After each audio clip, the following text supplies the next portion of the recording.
बिस्मिल्लाहिर्रहमानिर्रहीम। वो दो लोग कौन हैं जिसे इंसान मरते वक्त भी नहीं भूलता। प्यारे दोस्तों, मौत एक ऐसी हकीकत है जिसको दुनिया के साथ मोहब्बत करने वाला कभी भी कबूल नहीं करना चाहता। लेकिन जब अल्लाह ताला ने कुरान पाक में इरशाद फरमा दिया है कुल्लु नफ्सिन ज़ाइक़तुल मौत, कि हर जानदार को मौत का मजा चखना है, तो हर शख्स को यहाँ से एक ना एक दिन चले जाना है। नज़ा की हालत में जब इंसान पर मौत का वक्त आता है तो नज़ा की हालत में मौत की शिद्दत की वजह से वह सब कुछ भूल जाता है। लेकिन ऐसे कौन से दो लोग होते हैं जो कि उस वक्त पे बहुत ज्यादा शिद्दत से याद रहते हैं और वो उनको भुला नहीं पाता, उनसे मिलने के लिए बेचैन हो जाता है। प्यारे दोस्तों, रसूल अकरम सल्लल्लाहु अलैहि वसल्लम ने इरशाद फरमाया है कि मुसलमान को जब मौत आती है तो उसकी पेशानी पर पसीना आता है। बाहवाला तिरमिजी शरीफ। प्यारे दोस्तों, महोदन सीने कराम फरमाते हैं कि ये पसीना इसलिए आता है कि वह अपने गुनाहों और आमाल सालिहा की कमी की वजह से अपने रब से ही शर्म हया महसूस कर रहा होता है। एक और रिवायत में आता है कि अगर मैयत की पेशानी पर पसीना बह पड़े और आंखें टपटपा जाएं और नथुने फूले जाएं तो ये रहमत इलाही की अलामत है। मरते वक्त इंसान के दिलो दिमाग से हर चीज निकल जाती है, सब कुछ भूल जाता है, अपना माल दौलत अजीजो कारिब दोस्त रिश्तेदार सब कुछ भूल जाता है। लेकिन मरते वक्त इंसान दो लोगों को बहुत ज्यादा याद करता है। वह शख्स दो लोगों को हरगिज भूल नहीं पाता, दो लोग उसको बहुत ज्यादा याद आते हैं। वो उनको सामने बिठाकर चीखने की कोशिश करता है, उनके गम में उनके अरमान में रोने की कोशिश करता है, मगर रो नहीं पाता। मौलाना जलालुद्दीन रूमी रहमतुल्लाहि अलैहि इरशाद फरमाते हैं कि मेरे मोहल्ले में एक शख्स जिंदगी और मौत की जंग लड़ रहा था। मरने वाला मौत के बिल्कुल करीब था। लोग मेरे पास आए कि हजरत, हमारा एक शख्स मरने वाला है, आप उन्हें आकर कलमा पढ़वा दीजिए, आप उन्हें आकर कलमा पढ़ने की तलकीन करें, कुरान पढ़ने की तलकीन करें। हजरत मौलाना जलालुद्दीन रूमी रहमतुल्लाह अलैह फरमाते हैं कि मैं मरने वाले के पास पहुंच गया, उसके करीब बैठ गया। उसके आसपास उसके दोस्त रिश्तेदार और अजीजों करीब बैठे हुए थे और उसके मरने का इंतजार कर रहे थे। उस मरने वाले की आंखें छत पर लगी हुई थी, कुछ सोच रहा था। अल्लाह ताला ने उसको बोलने की तौफीक दी।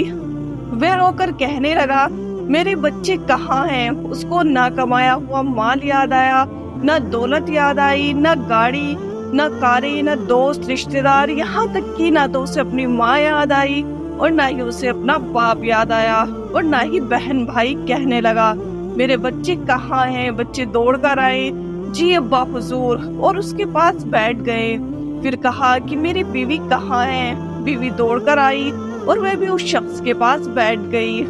वह मरने वाला कहता है कि तुम्हें देखकर मेरा दिल रो रहा है, मेरी आंखें रो रही हैं, सोच रहा हूँ कि मेरे मरने के बाद मेरे बच्चों का क्या बनेगा।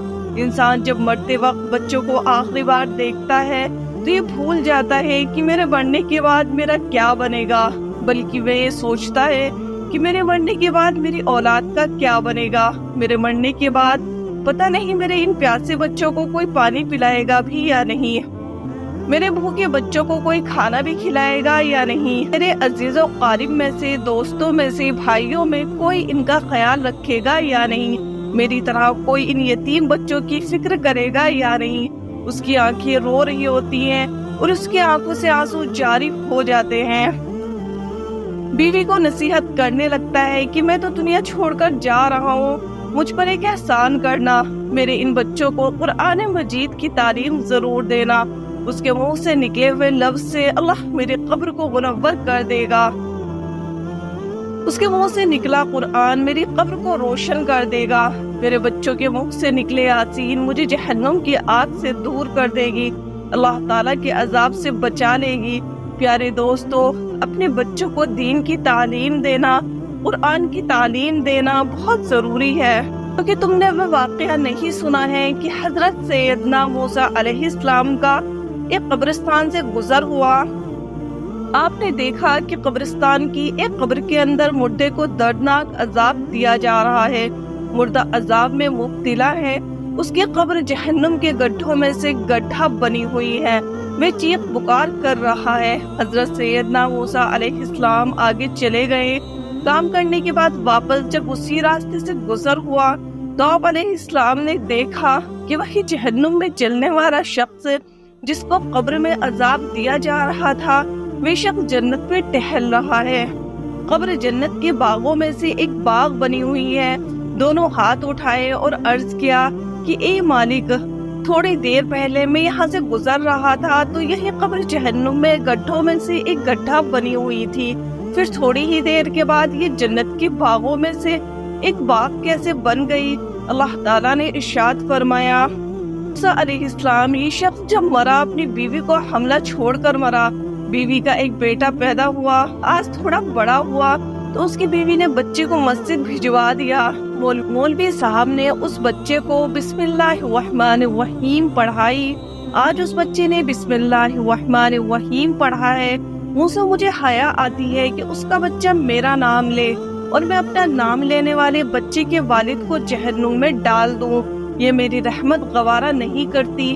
پیارے دوستو، اگر تم چاہتے ہو کہ تمہاری قبر روشن ہو، عذاب بالکل قریب نہ آئے، تو اپنے بچوں کو قرآن مجید کی تعلیم ضرور دینا۔ بہرحال پیارے دوستو، حضرت مولانا جلال الدین رومی رحمت اللہ علیہ فرماتے ہیں کہ ایک دم اس مرنے والے شخص کی زبان لڑکھڑانے لگی، ایک دم اس کے ہونٹ کانپنے لگے، اس کا بدن کانپنے لگا اور اس کی روح نکالنے کے لیے موت کا فرشتہ آ گیا۔ فرماتے ہیں کہ جب انسان کی روح نکلتی ہے تو اس کا منہ کھل جاتا ہے، دونوں ہونٹ ایک دوسرے سے جدا ہو جاتے ہیں۔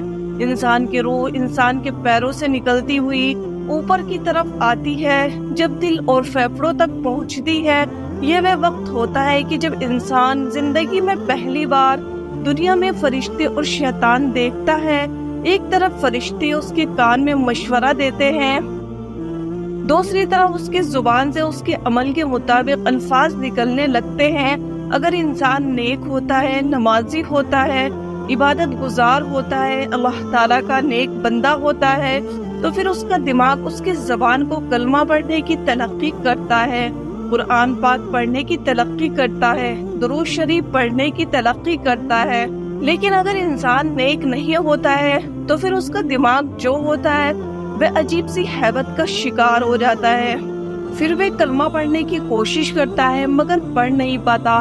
حضرت عائشہ صدیقہ رضی اللہ تعالی عنہ ارشاد فرماتی ہے کہ جب اللہ تبارک تعالیٰ کسی بندے کے ساتھ قہر کا ارادہ فرماتا ہے تو اس کے مرنے سے 1 سال پہلے ایک فرشتہ اس کے پاس بھیج دیتا ہے جو اسے برائیوں سے روکتا ہے اور اسے نیک راہ پر ڈالتا ہے، یہاں تک کہ اچھے وقت پر اس کی موت واقع ہوتی ہے۔ تو لوگ کہتے ہیں کہ یہ بندہ بہت مبارک وقت پر فوت ہوا ہے۔ جب اس کی موت کا وقت قریب آتا ہے تو وہ اپنے نیک اعمال کی تیاری کرتا ہے، اس کا دل فوراً اس دنیا سے نکل جانے کو چاہتا ہے، اپنے رب کریم کو ملنے کے لیے بے قرار ہو جاتا ہے اور اللہ پاک بھی اس سے ملنے کو پسند کرتا ہے۔ بہاوالا شرح صدر صفحہ نمبر 71۔ اللہ تبارک تعالیٰ سے دعا ہے کہ اللہ تعالیٰ ہمیں اور تمام امت محمدیہ کو اعمال صالحہ کی توفیق عطا فرمائے۔ پیارے دوستو، اسی طرح کے سچے واقعے سننے کے لیے چینل کو سبسکرائب کریں۔ امید کرتی ہوں آج کی ویڈیو آپ کو پسند آئی ہوگی۔ ویڈیو پسند آئے تو لائک اور شیئر ضرور کر دیجیے گا۔